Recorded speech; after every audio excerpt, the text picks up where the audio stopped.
Hello and welcome to Hightailing Through History, a history podcast where two sisters get high and surprise each other with a story from history's vault of the weird and the wonderful. I'm Laurel, your older sister. I'm Katie, the younger sister. And we, the sisters, are joined tonight by a man who has many superpowers. He's a teacher. He's a professional comic book historian. He's a fellow podcaster. He's crushing it on TikTok with some amazing comic book history. That's what my friends tell me, but so far it's just them following me. I love what you're doing on TikTok. You're amazing. And he's also worked as a researcher for Marvel for a time as a writer, having written a couple of comic books as well as a children's novel about luchadores in Mexico, which will be coming out later this year, 2024. So welcome to the Smoke Circle, Kevin Garcia. Very excited. Thank you, Kevin Garcia. Sorry, I interrupted as you were saying my name. Thank you. I feel very welcome. Actually, I first noticed you through TikTok, and then I started following your podcast because of that.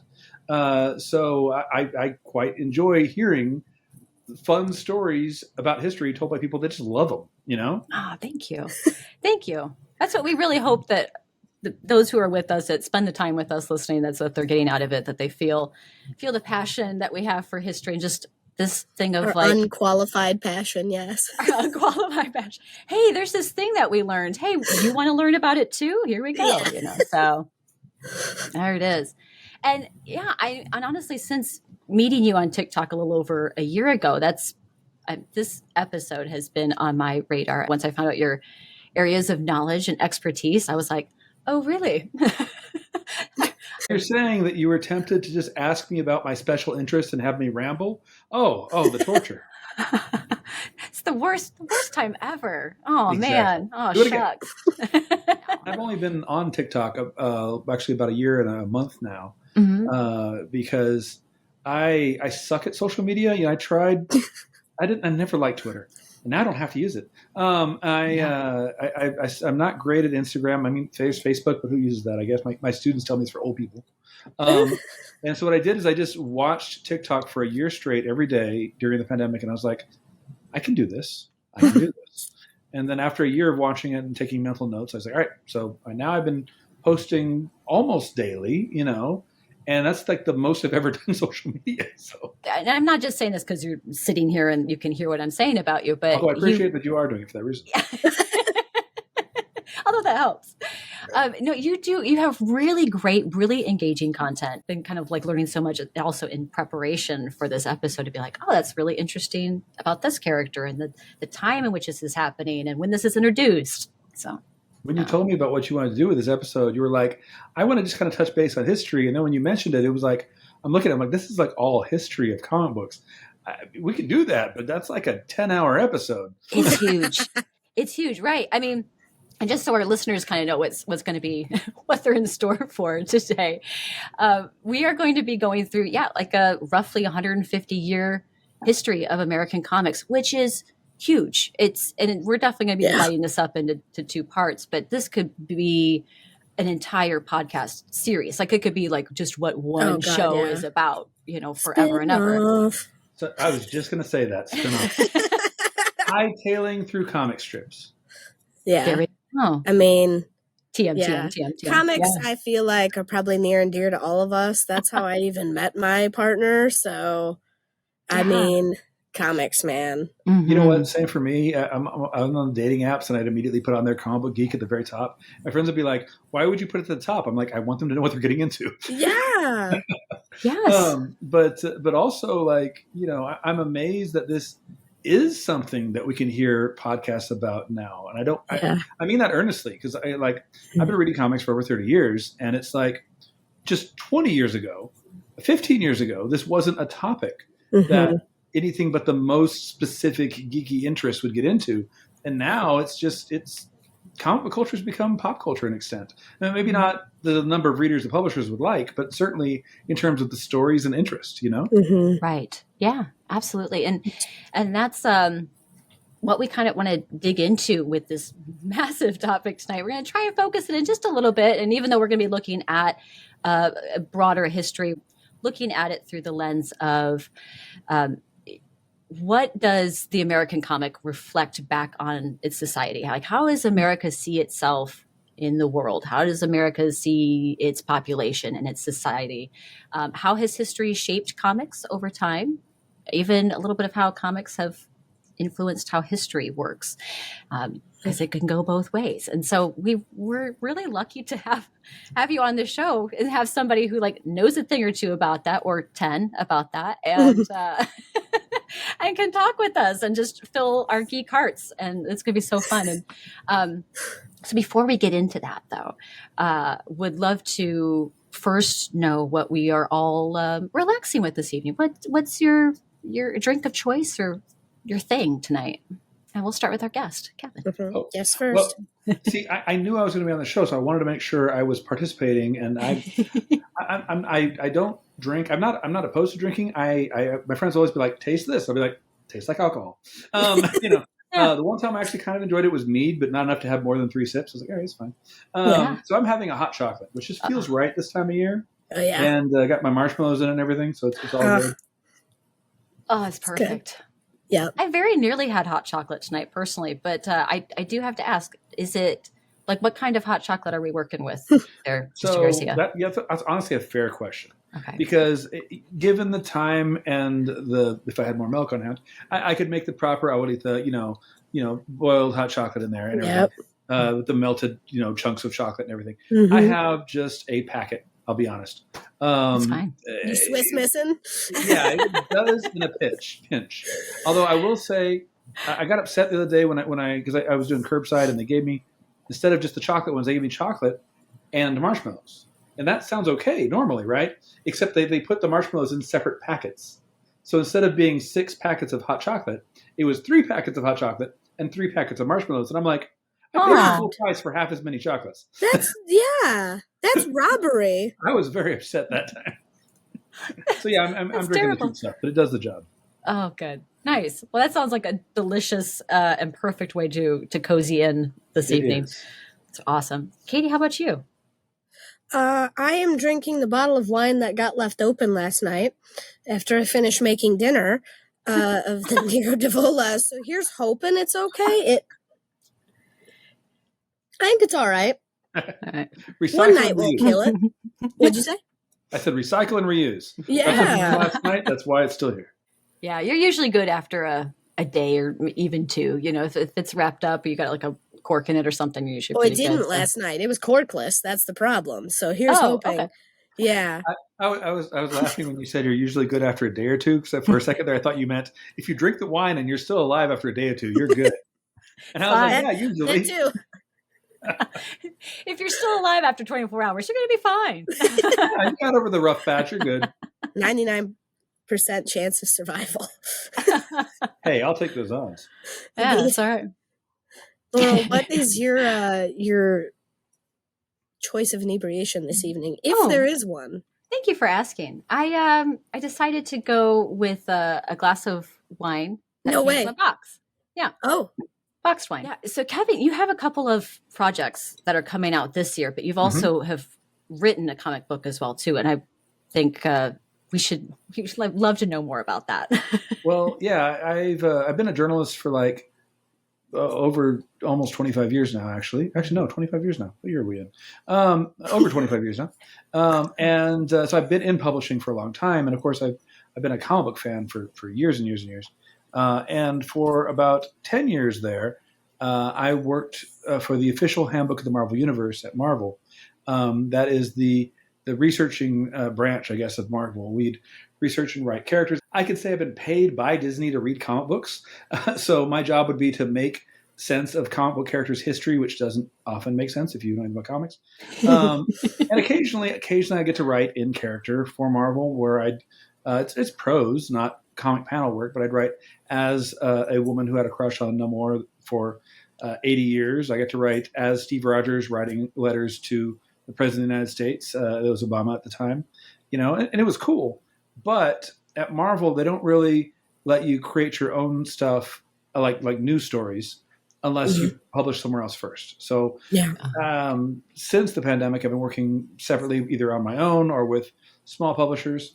I did a indie comic called Teoat that was crowdfunded. It's about the founding of Tenochtitlan, the history of what's commonly called the Aztec Empire. People know a lot about it. We'll get more specific on, but it wasn't actually called the Aztec Empire, but most people know No, what it that wasn't. yeah, it's just what it's actually called is a whole other story. That's another 2-3 hour podcast. But my point is, I saw all these stories that were about the fall of the empire, about like nothing was important until the Spaniards showed up, and I didn't like that. So I wanted to do a story about the founding of it. And I got one chapter in. It was supposed to be about 6-7 chapters when it finishes, but I had a lot of personal issues going on that year, and it was other things got in the way. Since then, I've been hired to work on a couple other books that I've already written and completed, but they won't come out till this year. And that is a superhero comic from Chispa Comics. Chispa Comics is an imprint of the indie company Scout Comics, but Chispa focuses on Latino, Latina, and Latina creators. And I'll be writing a comic book called Coneja for a group called The 13. And Coneja is a bunny-powered Latina hero, and just basically the short description of her was Latina Squirrel Girl. And I was like, yes, I want to write that character. Okay. So Yes. that comes out this year. Also this year, I'm working with a company called the Masked Republic, which is a company that works with a bunch of wrestlers and luchadores and people on both sides of the border, and where I'm writing a children's novel, I guess. It's like they call it a middle reader, basically what the first Harry Potter was, which is chapters and pictures, and it's about real life luchadores who live and work out of Mexico and the U.S., but I'm writing them as preteens fighting folklore monsters from Mexico. So I'm having a lot of fun with that. Oh my God, that sounds amazing. Coming up sometime, my plan is to do it in January, but as soon as I can, I want to announce a crowdfunding project for another solo book, because while I'm waiting for these books to be published, I'm like, I need to do something else on my own. So working on that too. But all that is to say, I am a qualified comic book historian. I have other friends who are more qualified than me that have been doing this longer than I have. But I've interviewed a bunch of creators. I know some personally. They've also interviewed. Like I said, I worked with Marvel. So that's my bona fides as we go into the history of it all. So, like a comic book, how we're setting up this episode this evening, as I mentioned earlier, we're going through with the lens of like the reflection of comics and American history and how these things are going together. And so, like a comic book, we, the sisters, are going to be setting up the panels. There we go, on the page. We'll be providing the backdrop, the structure, the history of what is happening in America at this time, throughout our history here. And then Kevin is going to be filling it all in beautiful color or black and white, whichever he chooses. So you are the all-powerful narrator, and I'm just the hapless character moving along. I'll take it. What I want to do is start with like where I feel like the first drop in the bucket is in terms of the history of comics, and take a panned out big picture here for a second. And this is kind of where I'm going to put the pin in the beginning of comics. There are going to be people much smarter than I am who are going to say, no, it's this and no, it's that. But this is where you're going to hear it here on Hightailing Through History. So we're not doing cave paintings. We're starting it here. We can get into cave paintings and hieroglyphics. We could. The Mayans, written. Okay. Exactly. And that's the thing you'll find in cultures all over time who have had this medium, if you will, air quotes there, of like having pictures to tell their story and their history. Kind of fast forward a little bit towards the end of the 19th century. And I'm going to point it to Thomas Nast, who was a political cartoonist, an editorial cartoonist. We can credit Nast with what we know as the image of Uncle Sam, Santa Claus, the donkey and the elephant for the Democratic and Republican parties, respectively. He's created a lot of imagery that is really cemented into our American culture and society. I mean, and he's not the only person, of course, that was doing political cartoons. We see, other people doing it both in America and in Europe, mainly in Britain. But he's the name when we get to American illustrations here. And he would use the power of the pen and his illustrations to go against political and industrial corruption, to go against the KKK, racial segregation. He was also pro-Chinese immigration, which was not a popular stance at that time. Mm-hmm. And so he he would use his illustrations to point these things out, and to create commentary on them. He also, along with that, upheld racial and cultural stereotypes, which were really cemented during that time. It's of the time, too. Mm-hmm. It's Right. one of those things where you don't want to defend it. It's one of those things where even people who are trying to be what we would consider progressive are still going to be repeating things. And you're going to see this throughout comic books as an example of American history. You're going to see it throughout comic books story. Right. Thomas Nast wasn't the first to do political cartoons. I think one of the big ones that everybody knows is gerrymandering. That term came from a political cartoon almost 100 years before Thomas Nast. But before him, political cartoons were more of just like supplemental to stories. It was more of just like, art that would be this and sometimes kind of demonstrating this. And a lot of his were like, no, I'm telling you the whole story in the comic. Mm-hmm. They didn't really have a settled, a lot of the things we think of as comics, like ideas like the word balloons and like that, those weren't settled for a long time. In fact, there's a comic that I love, I want people to seek out, called Cursed Pirate Girl. And the whole comic is drawn to look like it was done during the time period of, say, Thomas Nast. So when people have word balloons, it looks like scrolls and whatever else it might have been at that time. It looks really cool. But, I love that. Yeah, it's really nice. And the artist is just astounding what he can do with just pen and ink. He doesn't do any color. But comics as a form in newspapers, essentially, in magazines, evolved, really hitting what we would consider to be a comic book character by the time you get to Richard Outcault's The Yellow Kid. Yellow Kid in Hogan's Alley was the first time you really had an ongoing character where it was still technically political cartoons, but it was kind of like the Huckleberry Finn of political cartoons, in that Huckleberry Finn was a simple-minded, uneducated kid commenting on parts of America. Basically, the whole book was just about making fun of racists, but you're getting it through a kid who doesn't understand what he's looking at. And that's kind of what The Yellow Kid was, only it's not that he doesn't understand, it's that he doesn't care to understand. So he'd be making fun of it as it happens. And because word balloons weren't a thing yet, every time they were going to say something from The Yellow Kid, it showed up on his shirt. So it looked like he was wearing a shirt with a message on it each time, and those are his thoughts coming out, essentially. And what's really interesting to me is that Yellow Kid is often called the first comic strip character, but he's also the origin of the word comic book, because his comics got so successful and popular that they collected them in book form and literally labeled it comic book. So that's the first time those two words showed up together in print, far as we know, was with The Yellow Kid.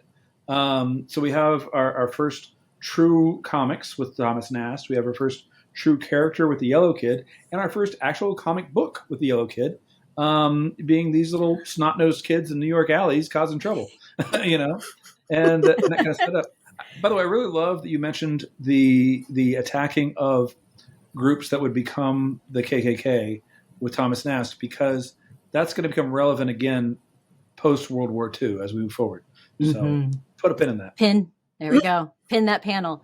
And at that time, too, looking at the history of America at the turn of the 20th century, there are a lot of immigrants coming over. And so when you have these media giants like William Randolph Hearst and Joseph Pulitzer with their newspapers. Both of whom published The Yellow Kid at one point or another. Yes, exactly. I mean, they're like, well, having comics in our newspapers, having a comic strip helps to get more newspapers bought or sold, I should say, and people reading them and getting them circulating more. And so they really started to lean into that more. And that's why, exactly as you said there with The Yellow Kid, we're seeing now comic strips and characters and that growth. And I would say like between like approximately like 1910 to 1940 sort of era, there's the heroes are there. Would you say the heroes are there, but they're not like superheroes, right? Well, so that's where I really personally would start the origin of the American comic book as we think of it. I want to specify American comic book because obviously we talk about manga and manhwa and things like that. There's a whole other different evolution for that. European comics are technically, branched off of American comics, but they went a whole other direction. So while they do have superhero comics over there, I think most European comics that are successful and ongoing are more closer to what we might think of as like Vertigo comics or those kind of things. And then Latin American comics, those go whole other directions as well. But the American comics is the superhero, right? Yeah. And around the late 1800s and the early 1900s, outside of words and pictures of comics, you have the pulp hero. And these are, dime novels or penny dreadfuls or pulp, whatever you want to call it, depending on the time period. But these were magazines published in the cheapest possible paper, and they would pay very little to the writers, and most pulp stories would have an art thing to go with it. So it was still words and pictures. It just wasn't a comic book yet. And that's where you get characters like Frank Reed Jr., who's basically like Harry Potter of his day, but would invent things, and you'd get things like Tom Swift. I have a lot of Tom Swift books on the shelf, actually. And then later on, stuff like Doc Savage, who was basically the quintessential superhero. And also there's famously a book called Gladiator, which was about a guy who was just, his body was trained to be perfect and be more than any human could be. And these kinds of ideas of these larger than life heroes bled back into the comics. And then you get characters like Mandrake the Magician or Popeye, who was originally just a joke in the Thimble Theater comic, and he ended up being so popular he took over. And here's this guy who's a normal everyday sailor who could throw an aircraft carrier, because why not? And then you get characters like the Phantom, who's really the first costumed hero, and he predates Superman, but he was he was the protector of Africa for many generations. His family protected Africa. Of course, they're all white because it was the 30s. But yeah, steps. So that would bleed back into comics. So like, for example, DC Comics, what we think of today as DC Comics, when they started publishing comics, they'd published other things earlier. When they started publishing comics, it was primarily reprints of newspaper comics. And then when they did original comics, they would be, all right, well, let's do some mystery comics or some adventure comics, some cowboy comics. And then here come these two guys, Siegel and Shuster, that are like, we have this idea. Can we do it? Mm-hmm. And it got passed over several times. Their goal in life, as most artists of that era, was to make a comic strip. Nobody wanted to do a comic book. So their hope was, hey, if this comic book sells a little bit, maybe we can sell it as a strip later and get some real money. So they sold it to DC as a comic book. They chopped up their comic strips and made it a little bit shorter, and they published it, and it sold like gangbusters. And what I like to say is that Marvel, or what we think of as Marvel, kind of started around that time as well. A lot of people will tell you they were called timely comics in the 40s. That is both true and not true, because Martin Goodman, the publisher, he had like 20 different names for his company, depending on what month it was. It's just more often than not, you saw the word timely on the cover, so we'll call them timely comics. But before he was doing comics, he was doing pulp magazines. And he would have, and I actually have a lot of these in the other room over there, a lot of pulp magazines rather, that were published by Goodman before Marvel was created. And he saw the success that was happening with Superman, and he just goes to his writers and artists and says, okay, you've been doing more words and he's been doing very little pictures. I need you to swap. And so Jack Kirby was originally drawing pulp scripts, pulp little illustrations rather, for people's scripts. And then they would swap out and, okay, we're now going to have your art be more in the pages and the writers do less stuff, essentially. Just because he wanted to jump on the bandwagon of what was selling. And the other thing to understand about this time period, mentioned the idea of ownership, copyright, public domain comes up a bit. That didn't really mean anything back then. I mean, it was in the law, but they played fast and loose with it. So you'd find characters published by one company and another company, and nobody really cared who owned it at the time. And now looking back on it, they're like, no, wait, that was us, But at the time, nobody cared. All right, so I say all this to say that there's a weird evolution that kind of converges between the comic strip characters like Yellow Kid and the pulp characters like Doc Savage to make the superhero that we know today. Speaking of the superhero, the rise of the superhero and Superman, I do want to read a little excerpt from the Saturday Evening Post interview with one of Superman's co-creators, Joe Shuster. Mm-hmm. He says, I am lying in bed counting sheep when all of a sudden it hits me. I conceive a character like Samson, Hercules, and all the strong men I have ever heard tell of rolled into one, only more so. I hop right out of bed and write this down. And then I go back and think some more for about 2 hours and get up again and write that down. This goes on all night at 2-hour intervals until in the morning I have a complete script.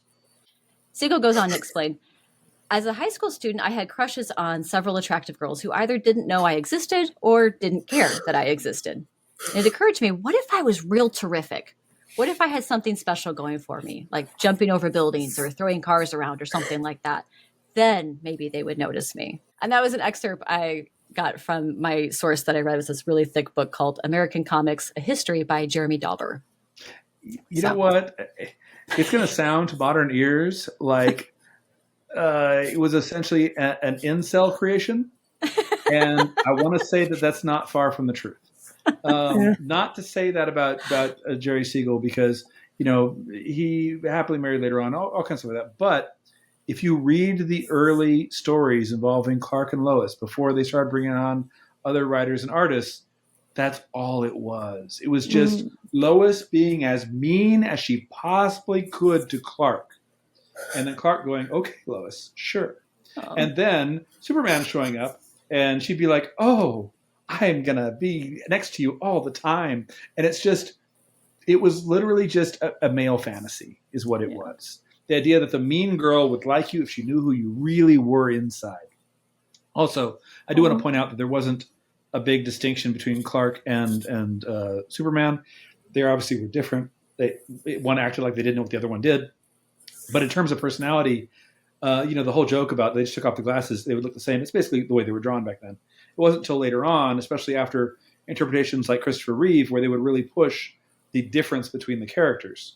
So modern day artists will really emphasize the difference. But back then it was just, okay, Lois, that's what you think. Wink at the camera, that kind of stuff. But yeah, she was mean, like hardcore mean to him. Oh no. But what's really also interesting is that when you see the early inspirations of like the design of her and stuff, and you see like there's a sketch I've seen that's him having drawn one of his classmates, not him, the Joe Shuster, having drawn the classmate there, and it's just gorgeous, this beautiful pencil sketch, and it looks like Lois Lane, like it looks like what you imagine a 1940s Lois Lane would look like. Mm-hmm. So what about we know that Superman kind of came up in their heads, as this super powered figure, but what's the change there between the heroes like the Phantom and Popeye and Dick Tracy to now Superman? You started this discussion by saying you wanted to look at how comic books kind of reflect American culture through time and kind of like as a view of history. And I feel like that's extremely evident here. So the Phantom, I already mentioned, predates Superman a little bit. And I already mentioned that he is literally a multi-generational hero in Africa. And that definitely, reflects this colonialism ideal, of like, we are the ones bringing peace to a continent. And it's exactly what that was. But with Superman, when they originally wrote a couple Superman stories early before it went to DC, it wasn't what we think of today. It wasn't like it just showed up exactly like that. It changed.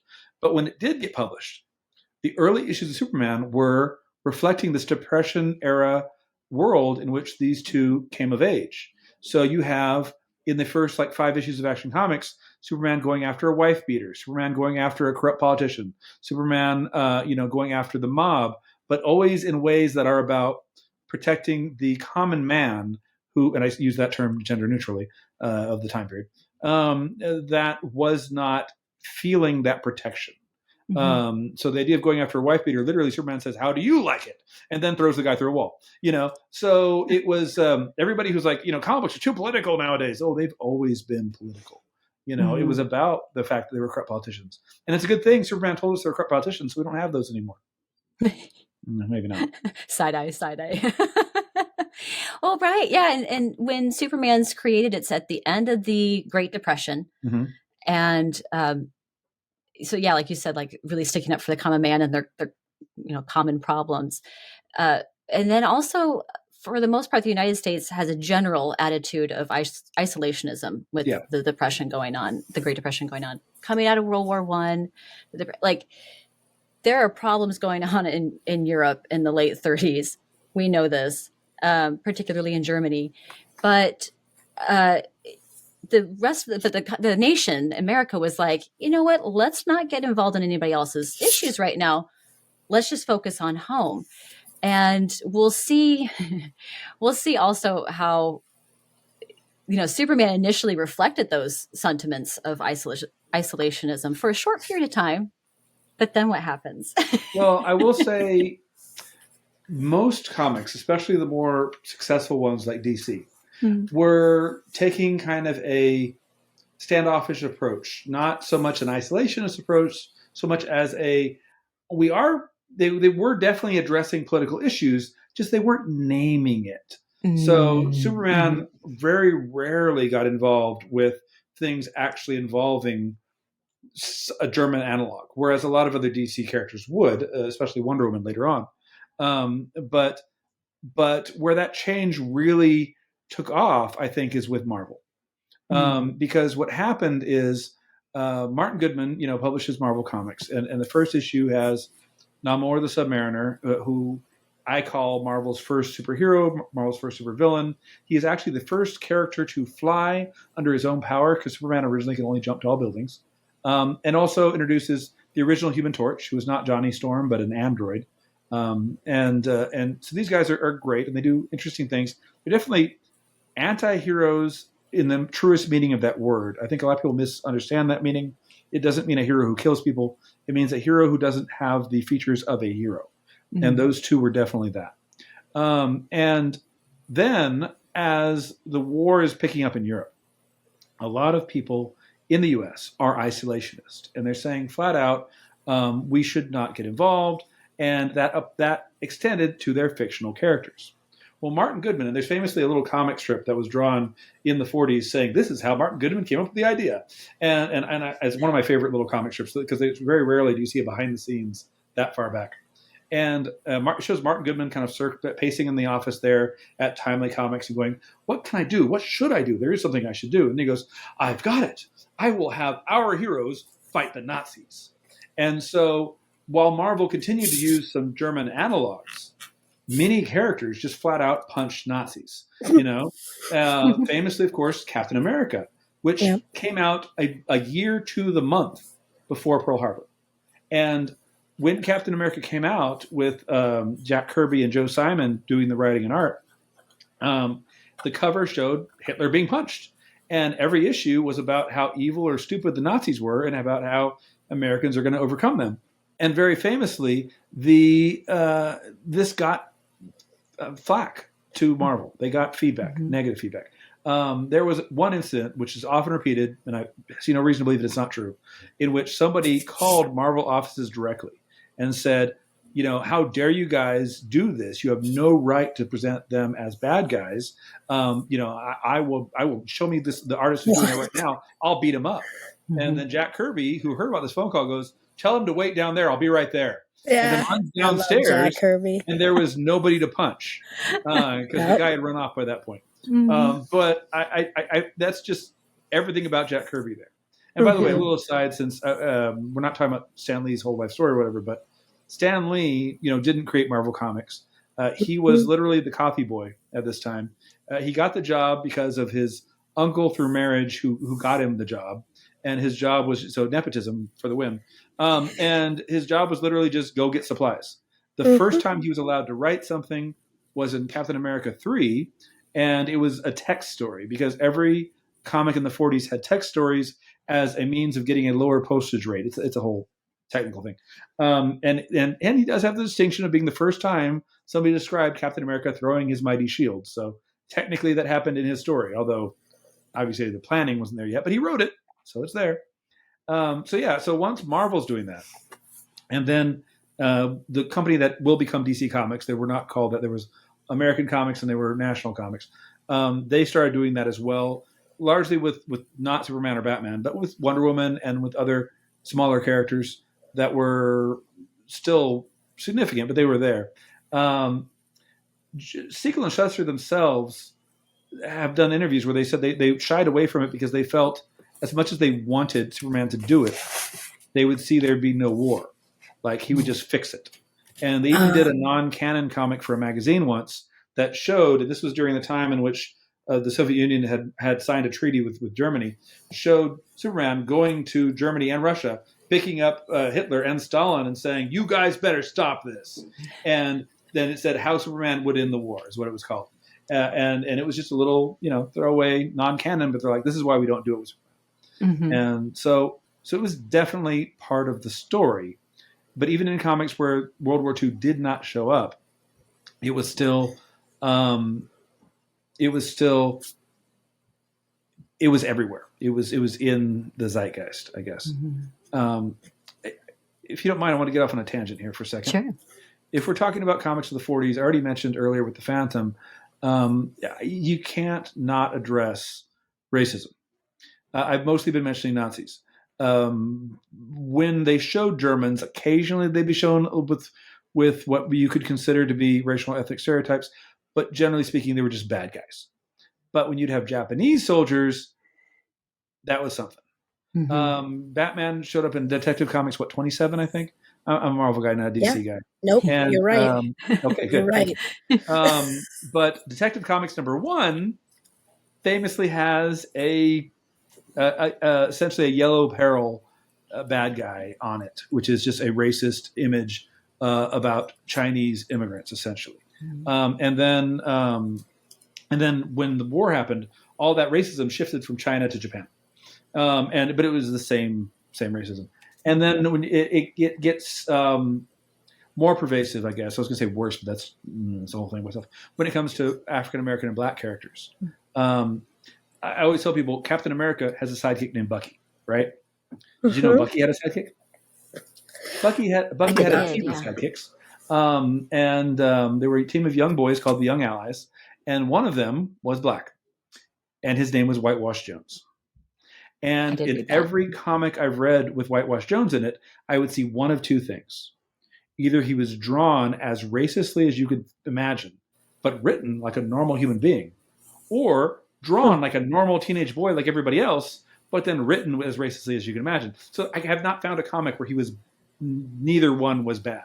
But yeah, and Marvel's acknowledged this in modern comics where they've had more recent comics featuring him, and even a comic where he's reading his own comic and going, why would they draw me this way? And one of his teammates is like, oh, aren't you just happy you're published? He's like, no, not like this. So it's they've addressed it over the years, but it's just something that needs to be addressed, because if you're reflecting American history, that's part of it. Mm-hmm. And it's not that there weren't Black creators, because there were Black creators, but creators of color. Well, first of all, back in those days, you wouldn't see what somebody looks like, so you don't have to tell anybody. But they were behind the scenes. They were working there in Marvel and DC and other places, but they were not really allowed to create Black characters or other characters of color. There's a character from a smaller publisher called the Green Turtle, and he was created by a Chinese American creator, and he purposely wanted his character to be fighting against the Chinese communist forces that were taking over the country at the time, and have him be a Chinese hero. And the editors were like, no, he has to be a white guy. So he said, fine, I'm just going to have him never take off his mask. And then had the sidekick be, because the sidekicks were allowed to be Chinese. So the sidekick was Chinese. So it worked out. And then there's another publisher that published a character called the Bronze Man. And he was created by an African-American creator. And he wanted a Black hero. And this was a war veteran who got his face injured in the war, and so he had to wear a bronze mask covering his face. And the idea was, okay, look, he's Black, but he's wearing a bronze mask, so you can't tell anyway. Well, it's very clear if you read the first couple issues that an editor knew what he was trying to do and changed it, and they had another artist fix it, because in the comic there is no mask. He's just a white guy. So the dialogues, the narration says, wearing his bronze mask, but it's just a white guy's face. There's no mask there at all. So Bronze Man was intended to be a Black guy. And there was one comic in the 40s that was published by an all Black creative team, and that was all Negro comics. It was only one issue, but the idea was to respond to all that. And so that exists out there. I just felt like that's very important to address that as we are looking at this. It's not all just, hey, America didn't want to get in the war and they did want to get in the war. It's also the other parts of it. Mm-hmm. No, thank you. Thank you for pointing that out, because that was actually something I wanted to bring up and talk about, like these sort of generalized racial stereotypes, and especially, in the war, I was the first kind of example that comes to my mind is, I think it's called The 11th Hour. It's a Superman movie, like a cartoon. It was pretty early in the Superman Oh, you 11 mean the hour. Max Fleischer cartoons?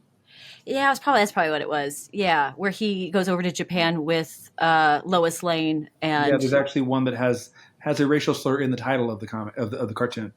Um, okay, yeah, Damn. yeah, yeah. So yeah, the Max Fleischer cartoons are, that aside, beautiful works of art. Although I will say that those more racist interpretations weren't by Max Fleischer, because Max Fleischer did, of the 11 or so cartoons, he did like the first 7. I don't remember the numbers, and he's the first one who said, "Hey, Superman should fly." You know, instead of having him jump constantly, I'd rather have him just turn midair and go a different direction. And can I do that? And the comic book people were like, "Sure." So now Superman can fly now. But then it turns out his animation process was too expensive, so the studio dropped him, brought in cheaper animators, and said, "Let's do some war propaganda." And that's where you get the racist stuff in the cartoons. So while it is part of the Max Fleischer cartoons, Max Fleischer didn't do those actual episodes. So yeah, that did happen. That would suck to have your name on that when you didn't do it. I'd be like, shit. yeah. I didn't see all of it. I just was thinking of just that one because I was thinking in terms of how it was used in war propaganda. But yeah, it's good to know. Thank you very much for making that distinction for us. Well, Yeah. you know what? If I can go back to that pin I said earlier for after the war. Sure. So to kind of give Superman some to recuperate his image a little bit, I guess. Superman was popular in the comics. He was popular in the newspaper strips. Jerry and Joe were so happy that they could do Superman comics. They actually were able to expand. The first time we really get to see Krypton is in the newspapers. Before they were in the comics, you get to see Jor-El and Lara on Krypton and their day-to-day life in the comics and newspaper strips. But he was also in radio plays and movie serials, which were basically like TV shows before there was TV. And Superman, the radio show, was extremely popular, to the point that Kryptonite originated in the radio play. Jimmy Olsen originated in the radio play. You know, a lot of stuff we think of came from outside the comics. But there was this researcher who had been researching the Ku Klux Klan. And he found a whole bunch of stuff about all of the ways that their organization worked and was working in this post-World War II America. And he really wanted to publish this as an expose, and no publisher wanted to take it. And so then he tried going to other people to take it.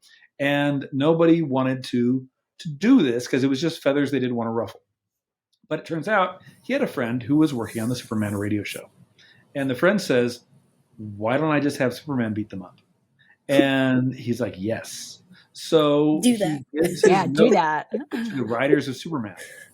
And there's literally multiple episodes of the radio show where Bud Collyer as Superman is uncovering the secrets of the Ku Klux Klan, naming them, the actual terms and all that they used, how their group operated, how they work within local police departments, all this stuff. He was saying it as a reporter and as Superman, and it caused a backlash against the KKK because people were like, "Mom, is this real?" And they would start passing it on and hearing it, and it actually achieved the job of getting the word out there in a way that this researcher was not able to do in traditional newspapers. And what I really love is you can read this now in a new comic. I say new, came out about 10 years ago? No, 3 years ago. I have no concept of time. Anything before the pandemic is 10 years ago. Yeah. Pretty much. Superman Smashes the Klan by Gene Lung Yang. He's the guy that did American Born Chinese, a very popular graphic novel. And he basically takes that original story, serializes it, and adds a family in there, like a Chinese American family that can learn more about this as well as it's happening. And it's a really, really great comic. It's just one of those parts of history that's neat, you know, where there was like, this is a superhero that in theory is fighting metaphorical bad guys, but then you could use him, not in the comic books, but in the radio, but you could use him to fight the real bad guys. And that's beautiful. That is. Yeah. Thank you so much for that. By the way, a little fun aside, Gene Lun Yang also wrote some Superman comics. And to give you an idea of how much and little the industry has changed, after American Born Chinese was such a massive success, DC approached him and said, "Would you like to write Superman?" He said, "I'd love to." And they say, "Good, you're going to write the Chinese Superman." He goes, "What? I just want to write Superman." And they're like, "No, we want to do a Chinese Superman. And if you don't write it, I guess we can find somebody else to write it." And essentially he's like, "Okay, I'll write it if I can write it my way." And it is a critically acclaimed comic. It's really good about a Superman born and living in China. But he uses that comic to address a lot of the racism that showed up in the comics over the years. So pretty much all of these yellow peril characters that showed up in comics over the decades get revisited through his comic, so he can either reevaluate them, repudiate them, or maybe rehabilitate them as characters. Including, I want to point out, that cover guy from Detectives Comics #1. He shows up in that comic. And I think that's a beautiful way to get, I was going to say revenge. That doesn't feel right. But just a beautiful way to get things done right. Yes. But that's perfect, though. And I really appreciate that addition to, our understanding of comics in history of comics, because as it is such a huge thing that we're looking at here, but looking through that lens of like how, the reflection of how America is kind of viewing members of its society and its population as a whole. And I love that there were some wrongs that have been righted through comics and trying to make those corrections. I love that. Well, that's the whole reason Wonder Woman exists. Yeah. So I'm going to do a story. I'm going to do an episode on Wonder Woman at some point and her creation, because I think that story is really fascinating. So stick around, folks. We're going to be doing that. I know that's one that Laurel's really looked forward to. She's probably one of my favorite characters. Her and like Jean Grey, I think, they're like the two comics, first comics I was starting to read. Was the Dark Phoenix saga. And very powerful characters. Yeah, and Wonder Woman. I just love them both so much. So yeah, well, you know what? Let's continue with then post World War II, because this is a huge transition in history, like American history, but then also American comics too. And just to set the panel here, set the frame. Post World War II, America's just trying to have some sort of return to normalcy, put some air quotes around that, like whatever normal is now post World War II. And there were a lot of these underlying stresses that bubbled out into comics. For some Americans, some family members didn't come home. Some loved ones didn't come home. Those who did come home were trying to mentally, physically, psychologically heal and cope and trying to pick up their life again back home. Women who might have had different jobs outside of their homes, or maybe careers of sorts, were frequently going back to like a home or a family-based role. There's the baby boom. So there's a lot of this like white picket fence, huzzah America, sort of like Leave It to Beaver feel like veneer. It is the atomic family. It's the America we want to believe existed. Yes. It's really exactly funny. Right. The first thing that comes to mind for me anyway, and this might just be my age, when I think of like the 1950s, I think of Edward Scissorhands before anything else. I think that's fully accurate. I mean, the Edward Scissorhands is kind of aping a 1960s America in the late 80s, early 90s, but it's still the same idea of this ideal of what they thought America was, just not here, but somebody else has this. It's definitely what America is somewhere else. And you see a lot of that in the comics as well. But both, you talk about like trying to come back from the war. The ones that are successful do a couple different things. The ones that tried to be the same superhero comics that they were during the war didn't really last. Captain America stuck around for a few more years. They tried to do a revival in '53, didn't do very well. The one that was actually the most successful for Marvel was Namor. His comics continued all the way to the late '40s and actually had almost over a year of comics in the '50s, which is more than any of the other Marvel superheroes did. Superman, Batman, and also to an extent Wonder Woman all did fine in this era because they were just staples of Americana at that point. But for the other comics, they were trying to reach different feelings. So there were war comics that would look back at the heroes of World War II and really overemphasize those stories. There were Westerns, which became very, very popular at the 50s. This was throughout all of American pop culture at the time because of the TV, burgeoning TV shows and the movies and all that kind of stuff. Which honestly I would consider an extension of the war comics, where it's those kinds of things. There were essentially the silly animal comics. There were the ones that were done to be comedy, and then there were those that would try to find other escapes. So, for example, one of the later superheroes that still stuck around a bit after the war is Phantom Lady, who is an example of what's called good girl art, and that is basically overly sexualized drawings, but without being actually X-rated, being a superhero. And the top artist for her was actually a black artist named Matt Baker. And obviously they wouldn't tell the readers that. But he was one of the greatest artists of that time period. And then the other big hit from this time is horror and suspense. Because again, that's part of that escapism. You people who came back from the war, or kids who hear about it constantly, they want to know about the bloody stuff, So there were crime comics, and there were horror comics. You guys know Tales from the Crypt, of course, right?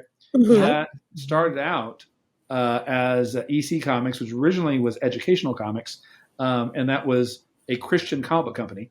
But when the dad passed it on to the son's like, I'm making horror. And so he did a bunch of horror comics. And they were the most gruesome, like for the sake of gruesome comics that you could imagine. Wow. Decapitated heads having conversations with people, all kinds of just craziness. And a lot of very gory stuff.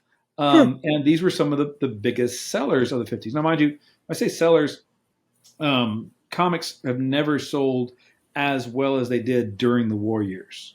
But they were still, moderately very popular, where just about every kid in America read at least one comic book. I also want to point out this is also the period that gives us romance comics that were specifically aimed at girls. And one of the first true romance comics was created by Jack Kirby. So that's kind of neat too.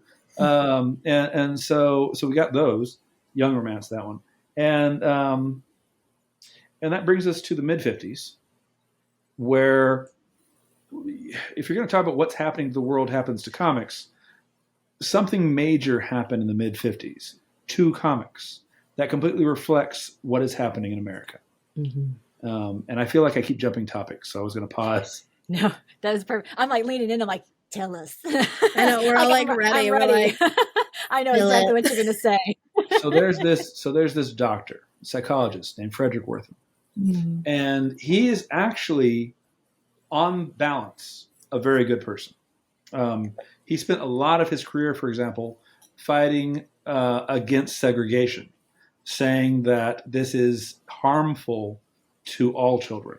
And he would bring evidence of this at courts and stuff. But at one point, he decided to make his career about comic books. And specifically, to understand what's happening, I read the book cover to cover.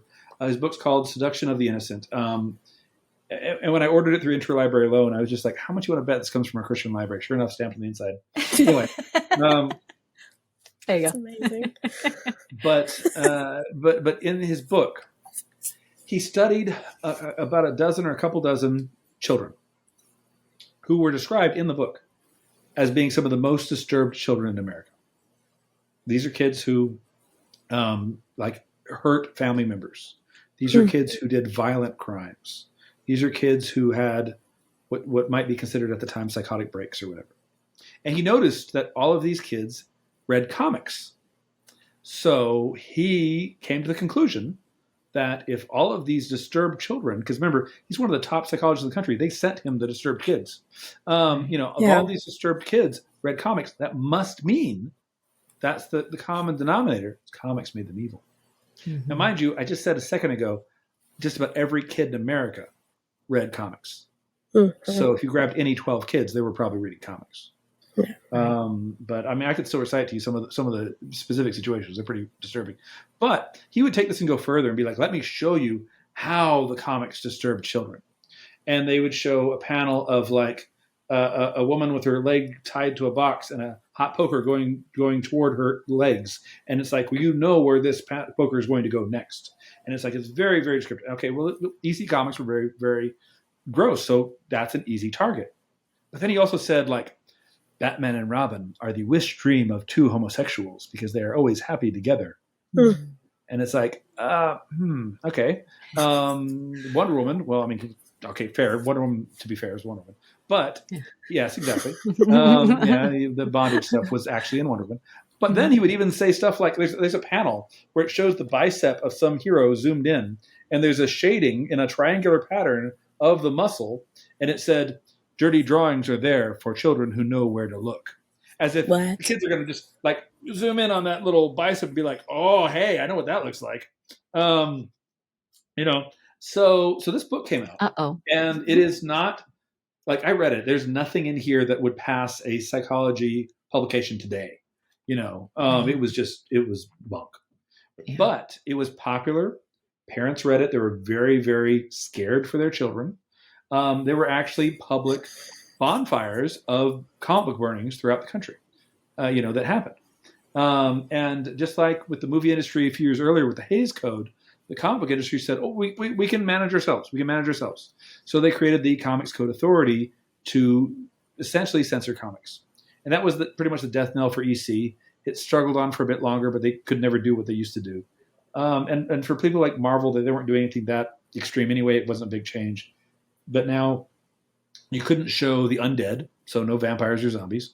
You couldn't show drugs in any way. So this is way before just say no, but you couldn't even show that. No drugs. You couldn't show any crime unless the people were to be punished appropriately for it at the end of the story.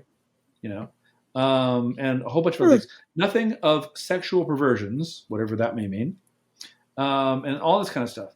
And the reason I say this reflects America is because while I'm only looking at comics here, anybody that knows about American history says, well, the 50s, there was the Red Scare. There was the blacklisting in Hollywood.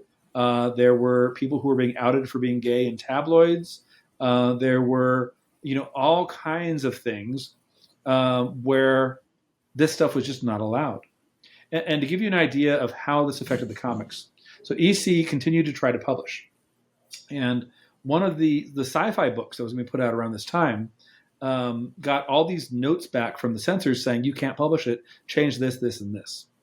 And it is the story of an astronaut, full armor. It's a full suit. You can't see the guy's face or anything, but full suit of spacesuit.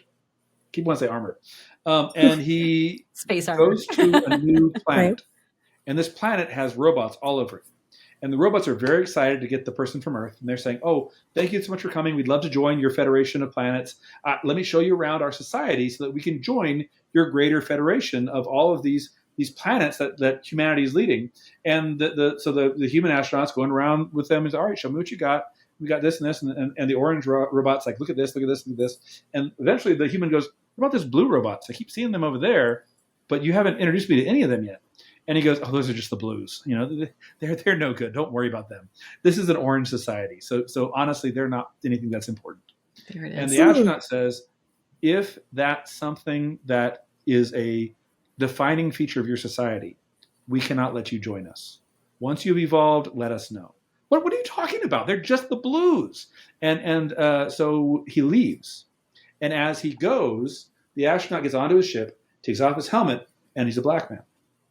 And the narration, I mean, it's over the top. It describes the sweat on his face as looking like stars in the sky. It's a bit over the top. But the notes from the censors was, could you just at least make him white? What?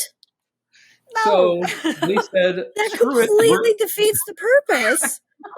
Did we all just read the same fucking thing? Like, what?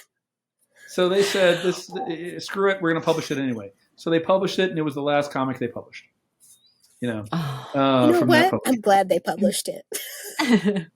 Me too. Yeah. So that's the kind of stuff that was happening behind the scenes. And there were other artists that wanted to show, for example, the Holocaust, as that was becoming more known, and wanted to talk about it.